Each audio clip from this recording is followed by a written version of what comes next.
So customer data, order data, this is really important for marketers because it tells us what's the easiest, most high impact thing we could do next. Usually centers around customers who haven't bought anything, repeat customers who haven't been made an offer in a while, or high value customers who are really at the tippy top of the value ladder and we don't have any next steps for them. These are all different ways we might use marketing data to figure out what we should do next. And the music industry largely does none of this. You are now listening to the Creative Juice podcast brought to you by Entrepreneur.io.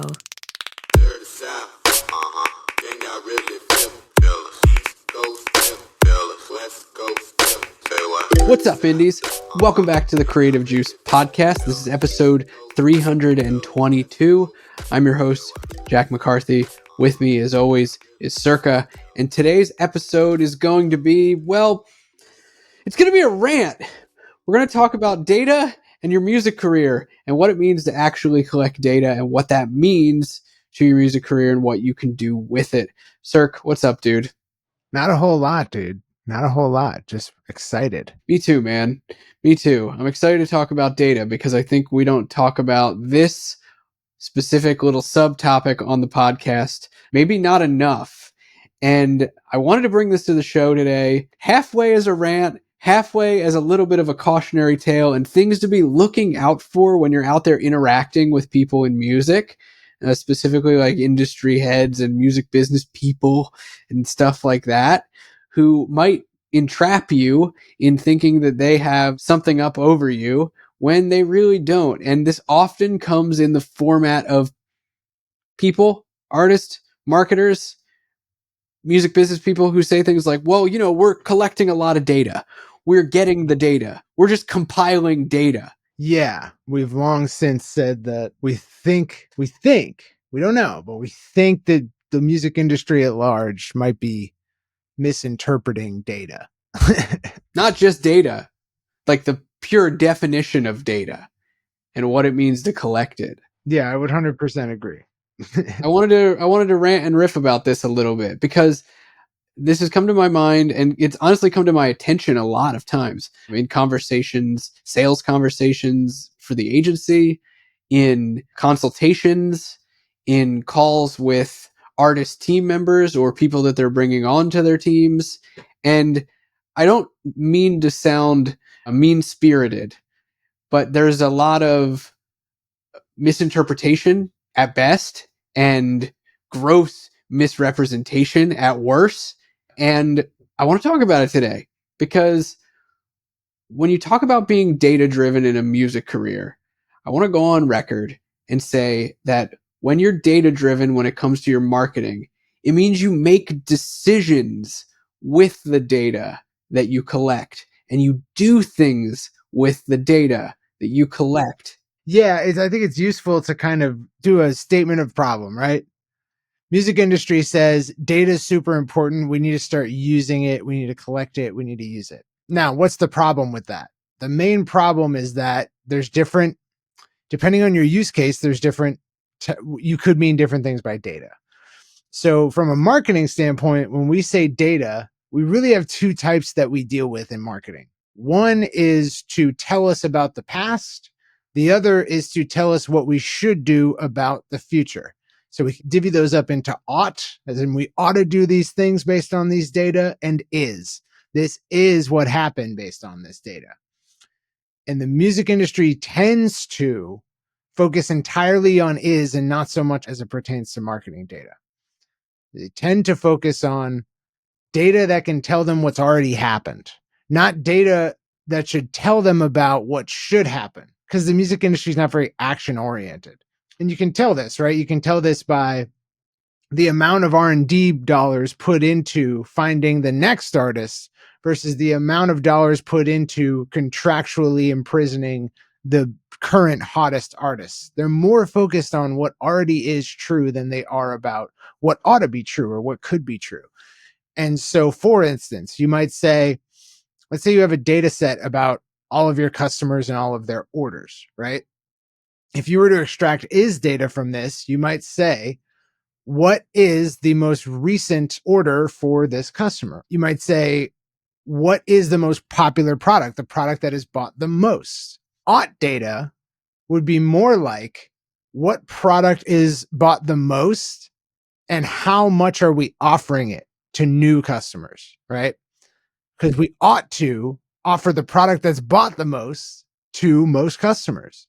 If it's buried in our website, we should probably surface it. It should probably be the front end. Or, what customers in our data set have not bought anything. We should focus on making them more offers. The music industry doesn't tend to think about data in this way. Music industry much more focuses on data that can surface what already is the case. So data that can tell them what are some up and coming acts that are rapidly gaining steam so that we can approach them with a contract, that sort of thing. They're much more focused on, I would say, A&R type uses of data. And so that's kind of what the fundamental problem is that when the music industry says we need data, they're really talking about analytics for understanding what the next big thing might be. And what's really interesting about that, I'm glad you brought up is and ought, because what's unfortunate here, and that's why I led by saying, I don't mean to come off mean-spirited in even bringing this topic to the table for discussion, is because I think is and ought, there is a lot of ought that you can take from is data. And I think, unfortunately, well-meaning managers, marketers, artists, anybody working in music gets a little bit wrapped up in, and the is mentality bleeds over into data sets that could be used exceptionally well for showing you the path to the next best things you could be doing. Yeah, especially in marketing, right? Because there's all types of different use cases for this data, and we haven't really gone over what the other ones are. But in marketing, we want to use data primarily to customize and create bespoke customer experiences. What that means is that we want to identify when people who have bought a lot of things from you in the past haven't bought something recently, because that means we can make them an offer that might get them to buy again, right? So we're really looking for opportunities. What can we do next based on this data set that's going to yield a high return for having done anything at all? So really we optimized our next action by determining what is the low-hanging fruit in our data. So customer data, order data, this is really important for marketers because it tells us what's the easiest, most high impact thing we could do next. Usually centers around customers who haven't bought anything, repeat customers who haven't been made an offer in a while, or high value customers who are really at the tippy top of the value ladder and we don't have any next steps for them. These are all different ways we might use marketing data to figure out what we should do next. And the music industry largely does none of this. Like, for instance, for a given artist, right? Let's just take Beyonce. I would be willing to bet so much money that there is no one in Beyonce's entire hierarchy of team who can tell you how many customers have bought 3 products. The data is all distributed across third-party providers. They probably don't even have access to their own e-commerce stores data. That's not like immediate. They couldn't just pull it up. So in the music industry, especially as you get higher and higher up, data is widely distributed. It's not even potentially owned by the artist. Like if the artist went to the third-party provider doing their merch and said, give me this data, they might say no. Oh, we see that all the time. We see that all the time. So these teams are largely, they can't even get the data to determine what they should do next. They might not even have authorization to view that kind of data. And from a marketing standpoint, when we talk about data, this is literally what we're talking about. We're talking about order data, customer data, revenue data, sales data. This is the kind of data we want to know so we can figure out how can we make you the most money with the next thing that we do for the least amount of effort. Yeah, I'm glad you brought up the Beyonce example as a hypothesis of what could be out there, because I actually have a story from the agency from about 4 years ago. We were working with a very high profile artist on a launch for them. And actually it was a friend of ours, a manager friend of ours who we work with on other clients at the agency. He brought us into the project. which was really cool of him to do, for one. And he had been brought into the project as a consultant, which was dope. It was going to be a fun opportunity for us to work together. And so in one of our first meetings that we had, we were talking, and he was like, my big goal for this artist with this record that they're putting out is really to use it as a launch pad for data collection. And if I wasn't speaking to him, that probably would have made me cringe and worry about what we were really talking about here. But knowing the person that I was having the conversation with, I was actually pretty excited, because his whole point was, I want to be able to use every action that gets taken from a customer from before launch date and on throughout this album cycle to be able to prep us for the next actions that we want to be taking for this artist. Repeat sales, sales promotions, what kind of products we build next, what kind of offers we make, what the next record release is going to look like. And that was really one of the biggest intentions behind this. And to your point, Cirque, this artist had data that was distributed all over the place. There was no consolidation. So that was actually a big part of the work early on, and often is a big part of the work early on, especially with larger artists, is trying to consolidate everything and be able to read it and study it and analyze it, and then make recommendations and build strategy around it and around the lessons learned from, order data, from customer data, from information about products and sales. All of that. Yeah. It's even the case that for indie artists, this can be not so great in terms of like, is data organized? Because when you start out as an indie artist or even a small business operating online, data is very accessible because you're building things in maybe a e-commerce app, and all of the data about your business is right there in the e-commerce app. Then maybe you add an autoresponder and now you have two sources of data. And then maybe you tried this one-off digital products provider, and now you have three sources of data, and they don't necessarily communicate. And maybe the data is out of sync between them. So you got a customer in your autoresponder, and it says that they signed up there at this time, but then they did their first order in this one store at this other time, but then they did a first order in this other store, but we don't know any about that store's data. We can't really tell when they first bought from you. As data gets more distributed, as entrepreneurs, even independent artists, we do not come with these types of things like built in, right? So usually it's the case that at a certain point in a business's life cycle, they'll realize, oh shit, we actually need to consolidate and get really rigid about how we catalog data so that we can use it for business insights. And so there's this big whole restructuring process about like, let's get a unified CRM and let's make sure all the data is accessible. So even indie artists we work with, I'm thinking about one in particular right now where we're in the process of sort of rebuilding a centralized view of their data. It's all over the place. So yeah, but like if you hear someone like, I forget who's the guy who used to be Warner Bros, but now is United Masters, Steve something. United Masters, Steve Stout. Yeah, Steve Stout. When he's on stage talking about United Masters, talking about data, largely we can confine what the music industry means by data to the domain of streaming. It's mostly what they're talking about, right? There's no e-commerce in the data that they mean. And within that, what kind of streaming data do they want? Like they're not trying to replicate Spotify's database. They're just trying to see, can we enhance our A&R activities by looking at streaming data to understand some artists we're not aware of who are streaming very well. That's usually generally what they mean. And so, and you can see it in the fact that Steve Stout left Republic or Warner, I forget which one it was, to start United Masters. Why? And United Masters is a free distribution app. Okay. You don't pay them, you get free distribution. Why? Because they can see all of the data about people who distribute with them, which means they get first shot, first look at something that pops up in that data set.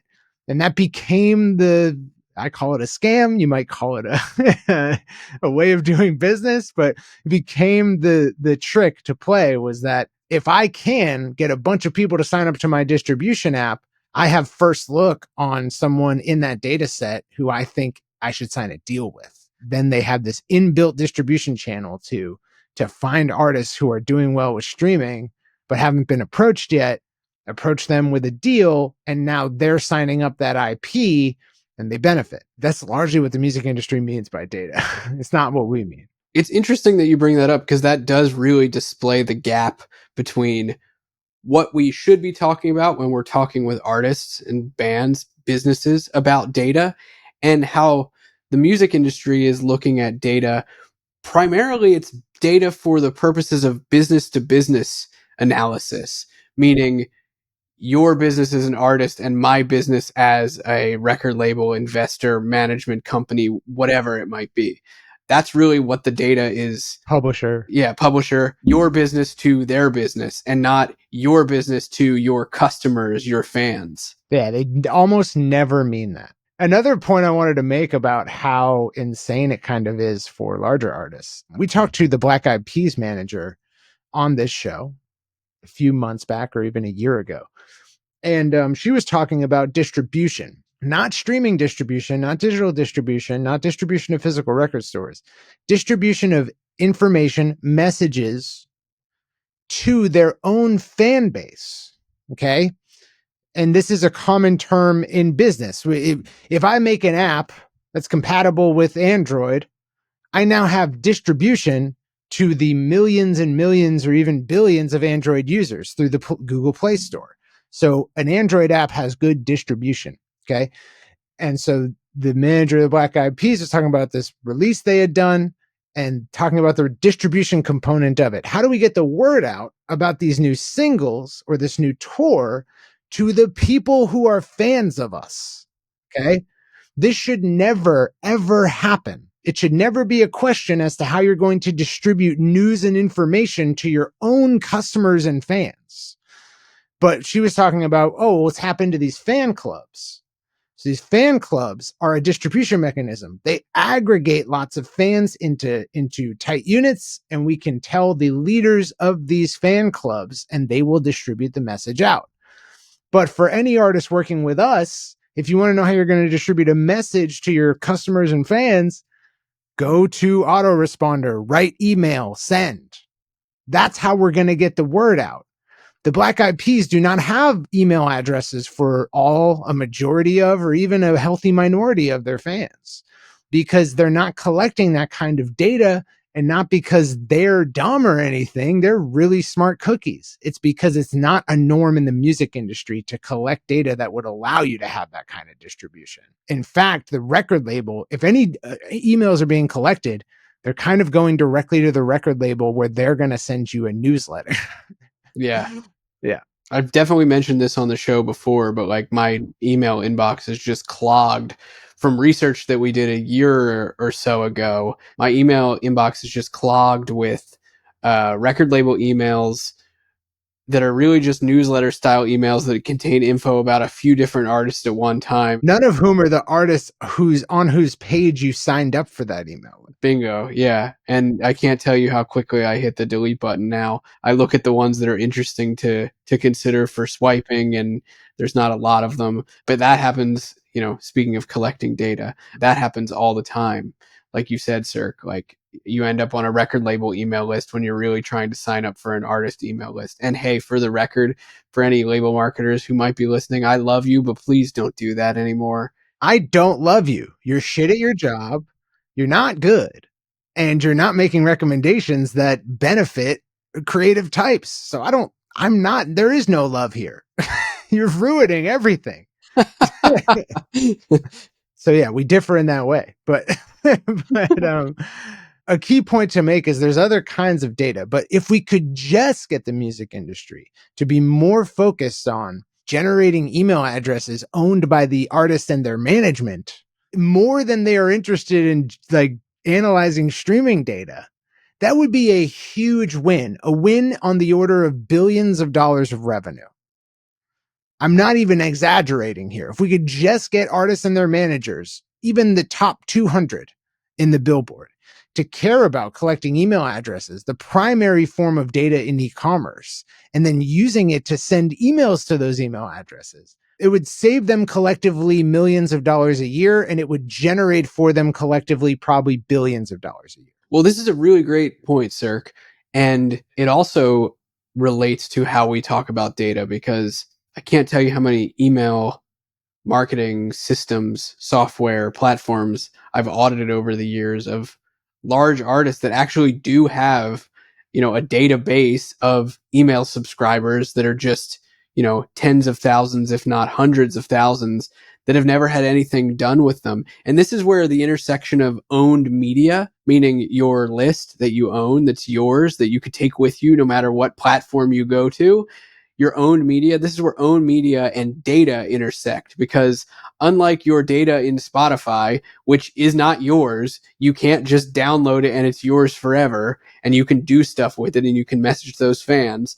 Unlike that data that you can look at and you can, do some analysis on, your owned media you can take down to a really, really granular level. You can go into how much do people spend with me on average? How many times did they purchase from me? Of my top 10 customers, how much have they spent with me? Of my bottom 10 customers, how much have they spent with me? How many times have they bought? What gaps are you finding between how long people go from purchasing for the first time to purchasing for the second time, from purchasing for the first time to the very last time that they did? What are the gaps? How can you fill those in? I'm starting to feel like the meme from Always Sunny, where I've got a whiteboard behind me and I've got all these numbers and markers kind of going around my head. What are your buying triggers? Right. What is your time to first value? All of that. These are tons of things that most businesses, especially online businesses, like eventually come to know really intimately.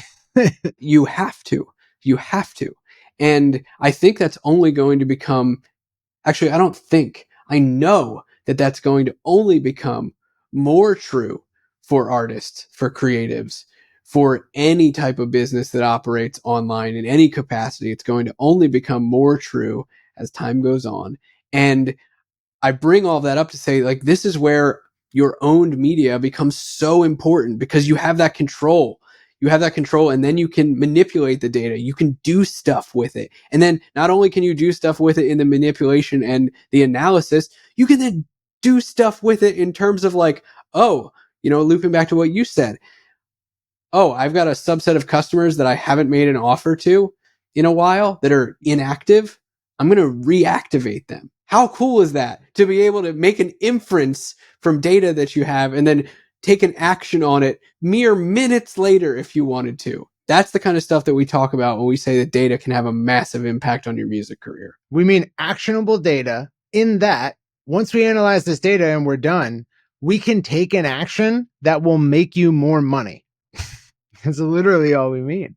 And it takes many forms. We've gone over a few of them here. One uncommon one that has more to do with business architecture is we could take the average value of each customer, the average lifetime value, right? And we can use that to map to your value ladder, meaning what products can you offer at different price points. So we can actually derive a price point, a high value item that you should be offering that you're not offering by its price. We can say, here's your average value, which means if we apply the 80-20 principle, you should have a product that costs X multiple of that average value. And if you don't have that product, creating it will instantly make you more money from henceforth. And we can derive what your entry-level product price should be. So these are all different actionable things we can do with that transactional data. But really, we don't have to get very complex to understand what is the music industry missing when it comes to data. Because not even if they just started collecting emails, if they just started using the emails they already have. Yeah. Yep. They would instantly make more money. 100%. You would literally see the point if you charted out music industry revenue, inclusive of tickets, physical products, streaming, and merchandise. If you bundle that all up and you graph it, I could show you the point where they started using the emails. That's how dramatic the change would be. I could see it on a chart. Yeah. And to your point, sir, and we can close off with this. Like, I get so excited about this stuff because when you do it a lot, you start to forget that you're doing it. Like, it just becomes old hat a little bit. But we do this all day, every day at the agency and in Indie Founder, our coaching program, it's really fun stuff to get into the weeds with. But I want to bring up a point that, like, it should be talked about more. This should be discussed more. And to your point about helping to find products and fill out your value ladder based on data. We just helped an artist do this, and they blew a crowdfunding campaign out of the water in like a week's time because we said, okay, like you guys have a subset of customers that have bought from you up to a certain value. You need to offer something high ticket in this crowdfunding campaign, and it's going to help you crush. And it did. And we did that by knowing you've got a lot of customers that have bought from you more than a lot of times, and they have paid you a lot of money over the years. Therefore, offer them something of higher value because they're primed and ready for it. And some of them are going to say yes. So this isn't just hypothetical. Like, this happens all the time, day in, day out. We see it often. There's just so much opportunity out there. And so I want to encourage everybody listening to this to really think a bit more actionably about your data and push back on the like data collection that doesn't really mean anything, especially when it comes to just like, oh, I'm collecting data, aka I'm collecting emails to do nothing with them. Don't be that guy. Don't be that girl. Yeah, and just to say that, like, no, you might not have the streaming numbers of a Beyonce, but you can literally outperform any large artist when it comes to amount of value you generate per unit of data collected. Like, it's so stupid easy. So that should be inspiring to you. It should be inspiring to you that, like, your competition, the people who are ahead of you in the music industry in terms of revenue, are actually doing a really bad job of maximizing the value that they could. They're not that smart. They're really not that smart. And you can do better. Maybe not at the scale, but at the efficiency, you can completely outperform them. Yeah, 100%. This was a fun rant. Thanks, Cirque. Thanks for indulging me in my wanting to rant about this topic. Absolutely. I hope you guys enjoyed this. Thanks for indulging us. And I hope you guys take the data that you've got going on in your music career and start using it, or using it more if you're already using it because you're a rock star. Thanks for joining us on Creative Juice. We'll catch you next time. Peace out, Indies.